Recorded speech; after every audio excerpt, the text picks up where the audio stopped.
crise institucional se aprofunda. Como eu sempre digo, nós não vivemos só uma crise política, que é grave, crise política. Nós não vivemos somente uma crise econômica, que é grave. É muito mais do que isso. Nós estamos vivendo uma crise institucional. E a cada dia os exemplos reforçam essa tese, infelizmente. Ou seja, agora estamos recebendo os boatos que correm em Brasília, que o presidente do Senado e presidente do Congresso Nacional, Renan Calheiros, diz que se Rodrigo Janot for o primeiro da lista da Procuradoria-Geral da República, né, o seu nome será vetado pelo Senado Federal, tal qual dispõe a Constituição, que deve apreciar sempre quem é que assume a direção, a chefia do Ministério Público, ou seja, da Procuradoria-Geral da República. E, portanto, seria uma interferência do Legislativo no Ministério Público.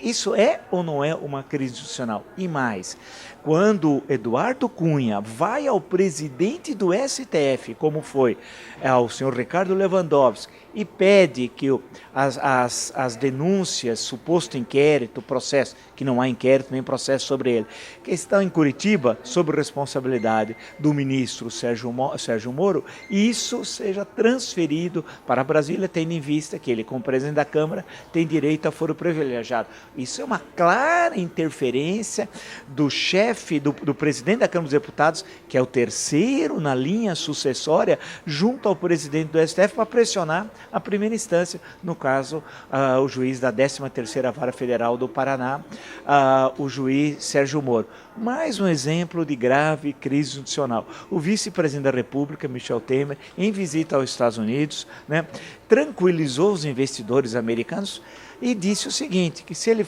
assumisse a presidência, ele manteria no Ministério da Fazenda Joaquim Levy. Tal fala foi recebida, segundo os jornais, com aplausos por parte dos investidores. A questão que se coloca é o seguinte, espera um pouquinho, ele é vice-presidente da República, ele já está falando numa presidência Temer, ou seja, o que ele está dizendo é o seguinte, a situação é tão grave política que está colocado na ordem do dia o impeachment. Nesse caso, raras vezes, e essa é uma delas, eu concordo com Michel Temer.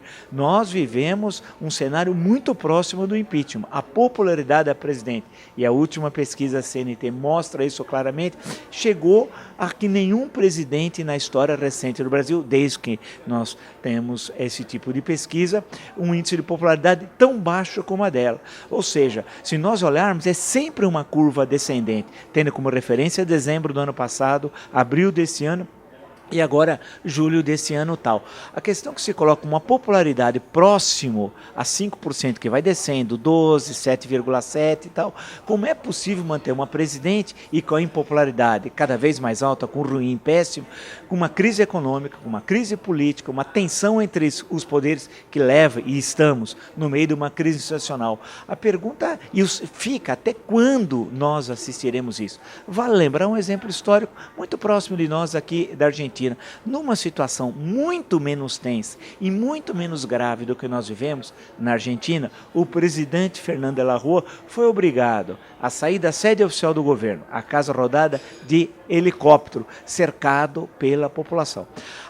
Insatisfeita. A grande questão que se coloca é o seguinte, dificilmente veremos uma presidente saindo de helicóptero, creio, do Palácio do Planalto, mas a tensão é muito grande. Ou ela vai sair pela renúncia, né, o que é bastante um dos cenários prováveis, ou com a abertura de um processo de impeachment, algo que é extremamente penoso. É esse o cenário. Crise institucional. A pergunta é, o Brasil aguenta por quanto tempo uma situação como essa?